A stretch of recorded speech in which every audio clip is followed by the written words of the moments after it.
পেছনে ব্যাগ ফ্যাগ নিয়ে নিয়েছি, কারণ ওখান থেকেই বাড়ি চলে যাব। নমস্কার বন্ধুরা, সুস্মিতার আরও একটা নতুন ব্লগে সবাইকে অনেক অনেক স্বাগত। সকাল সকাল কোথায় যাচ্ছি সেটাই ভাবছো তো? তো চলো ব্লগটা প্রথম থেকেই দেখতে থাকো। কোথায় গেলাম, কিভাবে গেলাম, আর কেনই বা গেলাম। স্নান টান করে চলে এলাম, আর স্নান টান করে এখন রেডি হব। কি কালার শাড়িটা পরবো এবার সেটা দাও হাতে। তো শাড়িটারই নিয়ে এসেছি, কারণ যেহেতু দূরের একটা অনুষ্ঠান বাড়ি, ফলে আলমারি দেখে অপশান মানে চুজ করার কোনো অপশান নেই। তো এখানে শাড়িটা নিয়ে এসেছি, একটা কালো রঙের শাড়ি আর গয়না। এই যে এই শাড়িটা পরবো আর সঙ্গে সাজবো, কিন্তু তার আগে একটুখানি নিচ থেকে ঘুরে আসি, আর তারপরে রেডি হয়ে যাব হচ্ছে অন্নপ্রাশনের বাড়িতে। তো তোমরা সবাই আমার সঙ্গে থাকো আর পুরো ব্লগটা দেখতে থাকো। আমরা রেডি হয়ে নিয়েছি আর রেডি হয়ে যাচ্ছি হচ্ছে, ওখানে আমাদের গাড়ি আছে, ওই গাড়ি করে আমরা এখন অনুষ্ঠান বাড়িতে যাব। তো এই যে পেছনে ব্যাগ ফ্যাগ নিয়ে নিয়েছি, কারণ ওখান থেকেই বাড়ি চলে যাব, আর এদিকে আবার রিটার্ন করব না। তো তোমরা বলো, এই যে শাড়িটা পরে একেবারে রেডি, তারপরে ওখানে গিয়ে তোমাদের সঙ্গে বাকিটা শেয়ার করছি। এই যে আমার দুই বৌমা, আর বৌমারা যাচ্ছে, শাশুড়ি যাচ্ছে না, কারণ বাড়ি থেকে থাকবে, পাহারা দিতে হবে না বাড়িটা। তো বৌমাদের নিয়ে যাচ্ছি আমি, শাশুড়ি আর ওরা আমার বৌমা। তো গাড়িতে উঠবো, কিন্তু গাড়িটা বাঁধে না উঠলে গাড়িটা চালানোটা একটু রিস্কি। এত ঠিক আছে, চলো যাওয়া যাক। পেছনে আমাদের গাড়ি, পেছনে আমাদের লোক, আর এই যে এই লোক পুরো প্যাক আপ হয়ে গেছে এতগুলো ব্যাগ নিয়ে। আর আমার ছেলে গাড়িতে আছে, গাড়ি করে যাচ্ছে, আমরা ওখানে গিয়ে উঠবো। গাড়িতে আমরা যেহেতু গান শুনতে শুনতে যাচ্ছিলাম, তাই গাড়িতে সেই সাউন্ডটা তোমাদের সঙ্গে শেয়ার করতে পারলাম না। তো আমাদের এখান থেকেই জাস্ট গন্তব্যে অর্থাৎ অন্নপ্রাশন বাড়িতে পৌঁছতে সময় লাগবে একদম ঘড়ি ধরে 10 মিনিট। গাড়ি করেই যাচ্ছি, কারণ এদের বাড়িতে গাড়ি আছে, আর আমরা ওই বাড়িতে গিয়ে ওখান থেকে আমরা আবার ফিরে যাব। তো যাই হোক, তো এখানে আমি কিছু রিল বানিয়েছিলাম, যেটা তোমরা অলরেডি দেখে ফেলেছো। তো চলো অনুষ্ঠান বাড়িতে গিয়ে অনুষ্ঠান বাড়িটা কেমন সাজালো, গ্রামের অনুষ্ঠান কেমন অন্নপ্রাশন হয়, এটা আমার প্রথম অভিজ্ঞতা। তবে আমি শুনেছি অনেক ধরনের পুজো পাঠ হয়, যেটা শহরে সেরকমভাবে হয় না, অন্নপ্রাশনটাই মূলত হয়।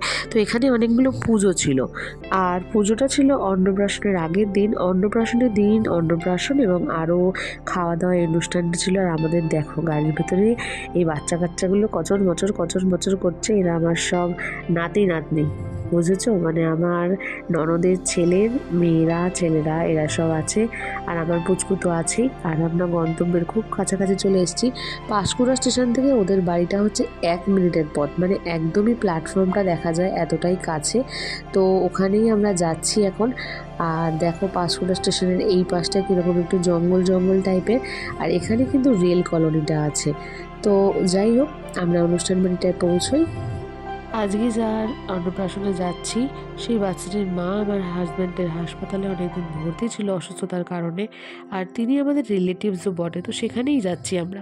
আর আমরা গেট দিয়ে ঢুকে এখন বাড়ির দিকে যাচ্ছি। আমরা ওখানে পৌঁছে গিয়েছি, আর এখানে গান বাজছে, সেহেতু আমাকে ভয়েস কভার দিতে হলো। আর বাড়িতে সত্যি কথা বলতে কি আমার খুব একটা চেনাশোনা মানুষজন নেই, কিন্তু তবুও এখানে এসেই প্রথম আমি খুঁজে নিচ্ছি যে কোথায় পুজো পাঠগুলো হয়েছে। তো সেই জায়গাগুলো আগে দেখে নেব, কারণ বাড়ির লোকেরা বললেন যে আগে আপনি পুজো এবং ঠাকুর দর্শন করে নিন। তো প্রথমেই আমি লক্ষ্মীনারায়ণ এবং কার্তিক ঠাকুর দর্শন করে নিলাম। এনাদের পুজো হয়েছে গতকাল, এবং বড় সড়ো মূর্তি এনে তোমরা দেখতেই পাচ্ছ, বেশ বড় রকমভাবে এখানে পুজো করা হয়েছে, এবং এখনও টাটকা ফুল, মানে জাস্ট কালকেই পুজো হয়েছে। তো কি সুন্দর ঠাকুরের মুখটা! আমার জানা ছিল না যে অন্নপ্রাশন বাড়িতে আগের দিন এরকম পুজো হয়। তো এটা আমার প্রথম অভিজ্ঞতা। আর এই দেখো আমাদের পুচকু, যার আজকে অন্নপ্রাশন, দেখেছো? একটা লাল বেনারসি পরেছে, ভাবা যায়? একটা লাল বেনারসি পরেছে সেই পুচকু। আসলে এই পুচকুটি হচ্ছে আমার ননদের ছোট ছেলের শালার মেয়ে। আর এই ওরই মা অসুস্থতাজনিত কারণে আমার হাজব্যান্ডের হাসপাতালে ভর্তি ছিল। আর দেখো কীরকম হাসছে, কি মিষ্টি! প্রচুর লোক বাড়িতে, আর ওর ভালো লাগছে না, সেই জন্য ওর মা জামাটা চেঞ্জ করে দিচ্ছে।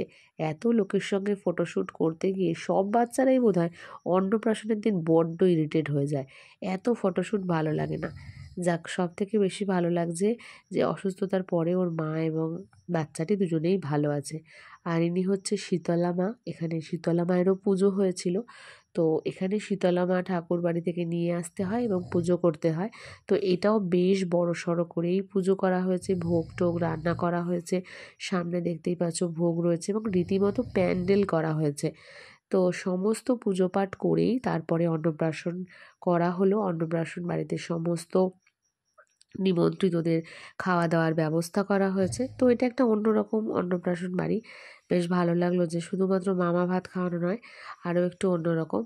আর এখানে আবারও ফটোশ্যুটে বিরক্ত মেয়ে, একদম বিরক্ত। আর এই নীল কাপড় পরাটা হচ্ছে আমার ননদের ছোট ছেলের বৌমা আর ওটি ছোট ছেলে। আর এই ইয়েলো ফ্রক পরাটা হচ্ছে ওর মেয়ে। তো আমরা মানে আমি হলাম শাশুড়ি, আমি মামি শাশুড়ি ওদের। আর যাই হোক, তো দেখো কি দারুণ ছাদটা সাজিয়েছে। এটা ছাদ, আর ছাদটা এভাবেই ডেকোরেট করেছে, খুব ভালো লাগছে দেখতে। বেশ অনুষ্ঠান বাড়িতে যেমন হয়, তো গ্রামের বাড়ি অন্নপ্রাশন কেমন হয় এটা আমার দেখার একটা অভিজ্ঞতা হলো। এর আগে আমি কখনো গ্রামের অন্নপ্রাশন বাড়িতে আসিনি। আর পুচকুটা এতক্ষণ পরে শান্ত হলো, লোকজন চলে গেছে, একদম মায়ের কোলে নিশ্চিন্তে, কেউ আর ডিস্টার্ব করবে না।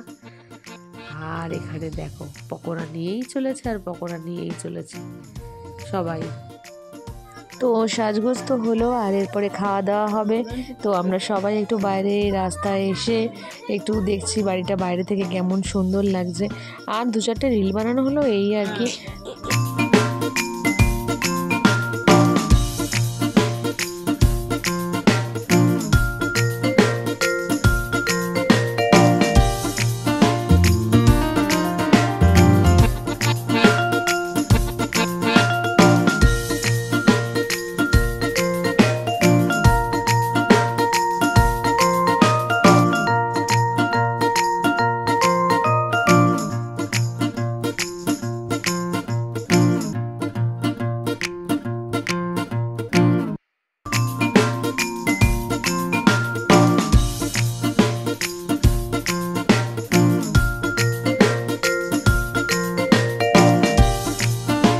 আর আমরা খাওয়া দাওয়া করে তাড়াতাড়ি করেই বেরিয়ে পড়লাম দুপুর, কারণ এরপরে বেরোলে আবার ঠান্ডা লেগে যাবে আর যেতেও হবে অনেকটা।